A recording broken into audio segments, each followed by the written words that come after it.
কিশোরগঞ্জের হাওরগুলোতে বোরো ধানের বাম্পার ফলনে খুশি কৃষকরা, তবে ধানের বাজার মূল্য নিয়ে হতাশ চাষিরা।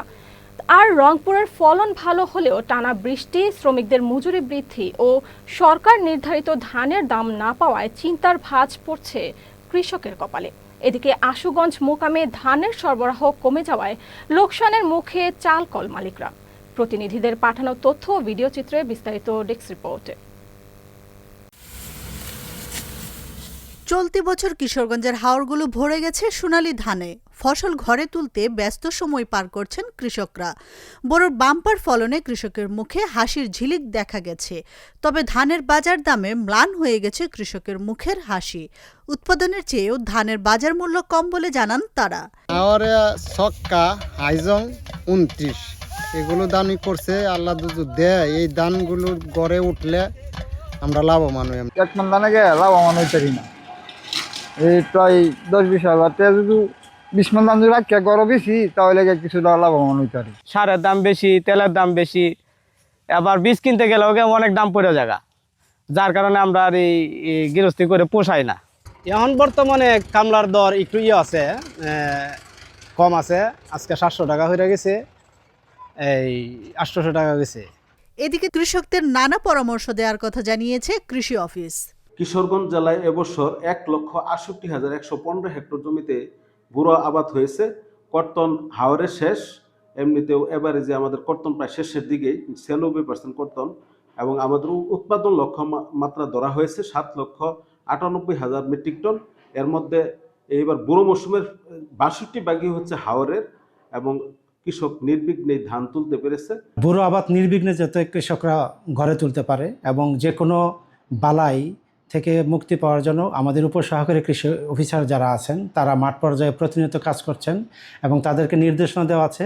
এই মুহূর্তে কোনো ছুটি তাদের বন্ধ, কোনো ছুটি নাই, কোনো কর্মকর্তাদেরও এই মুহূর্তে হাওর এলাকার মধ্যে কোনো ছুটি নাই। তারা সারাক্ষণ মাঠে আছেন এবং কৃষকদের পরামর্শ দিয়ে যাচ্ছেন। একই অবস্থা রংপুরেও। দিগন্ত জুড়ে পাকা ধানের গ্রানে বিমোহিত কৃষক। ক্ষেত থেকে ধান কেটে ঘরে তুলছেন কৃষাণীরা। তবে কয়েকদিনে টানা বৃষ্টি ও শ্রমিকের মজুরি বেশি হওয়ায় ক্ষতির মুখে পড়েছেন বলে জানান তারা।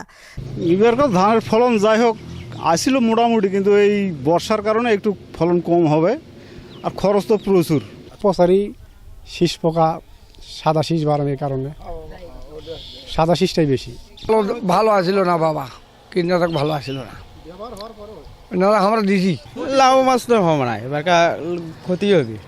এখন সবের দাম বেশি না ভাই, এবার খরচ আসবে না। বিঘে প্রতি মনে করেন 33 শতক জমিতে ধান হবে 20 মন, 18 মন, 16 মন এইরকম করে ধান আসতেছে। গত অন্যান্য বছর ধানের তুলনায় পরিমাণ ফলন কম এবং কৃষকের খুব কষ্ট পাচ্ছে।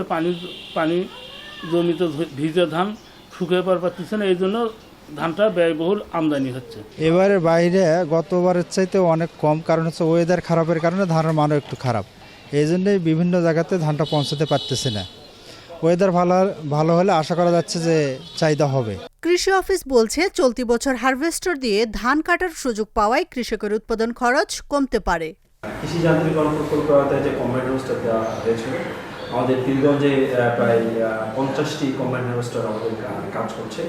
এটি আসলে ডিপেন্ড করে সংশ্লিষ্ট আবেদনকারীর আগ্রহ, আর্থিক সামর্থ্য, সেই বিষয়গুলো বিবেচনা করা। তবে আমরা এই বিষয়গুলো সে প্রকৃত উদ্যোক্তা কিনা, কৃষক কিনা, সেগুলো বিচার বিশ্লেষণ করে আমরা এই পীরগঞ্জে আমরা এগুলো যথাযথভাবে বিতরণ করেছি। ফলে আমাদের পীরগঞ্জে 50টি যন্ত্রেই কার্যক্রম চলমান রয়েছে। এদিকে দেশের উত্তর পূর্বাঞ্চলে বৃহৎ ধানের মোকাম ব্রাহ্মণবাড়িয়ার আশুগঞ্জে কমে গেছে নতুন ধানের সরবরাহ। তবে ক্রেতা কম থাকায় বড় ধানের সঠিক দাম পাচ্ছেন না কৃষক ও প্রান্তিক পাইকাররা। আমরা সরকারে যে রেট দিছে, এই রেট অনুযায়ী আমরা এখন পড়তে হইতেছে না। ধানের বাজার কাছে বাইরে মোটা ধানের বাজার আগে আছেন 900 টাকা, 850 টাকা, ঘন হয়েছে 1100 টাকা। হাওড় এলাকার ধান এখানে নিয়ে আসে, আমরা ধান কিনতেছি, কিন্তু ধানের রেটটা বেশি হওয়ার কারণে আমরা যে সাইল করতেছি, সাইলের তেরকম ফর্তা নাই। কৃষকও ব্যস্ত আছে, আমরাও পাইতেছি। কৃষকের আগের যে রেট ছিল তার থেকে এখন তারাও বেশি পাইতেছে।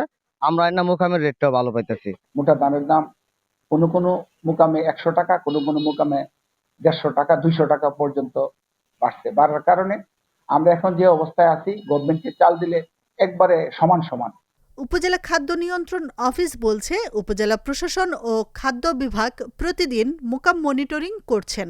সিন্ডিকেট করে ধানের দাম কমানোর কোনো সুযোগ নেই। কৃষকদেরকে উৎসাহিত করার জন্য সরকার কৃষকের ধানের যে মূল্য নির্ধারণ করেছে সেটা অত্যন্ত যৌক্তিক এবং খাদ্য গুদাম সমূহে কৃষকরা ইতিমধ্যে ধান সরবরাহ শুরু করেছে এবং কৃষকরা ধান সরবরাহ খুব খুশি। কৃষি সংশ্লিষ্টরা বলছেন, আবহাওয়া অনুকূলে থাকায় চলতি বছর কৃষি অঞ্চলগুলোতে বোরো ধানের ভালো ফলন হয়েছে ঠিকই, তবে বাজার ব্যবস্থাপনায় দুর্বলতা থাকার কারণে আর্থিক ক্ষতির মুখে পড়ছেন কৃষকরা। ধানের ন্যায্য দাম পেতে ধান সংরক্ষণে কৃষকদের দক্ষ করে তুলতে হবে। আশরাফুন নাহার মালা, চ্যানেল এস, নিউজ ডেস্ক।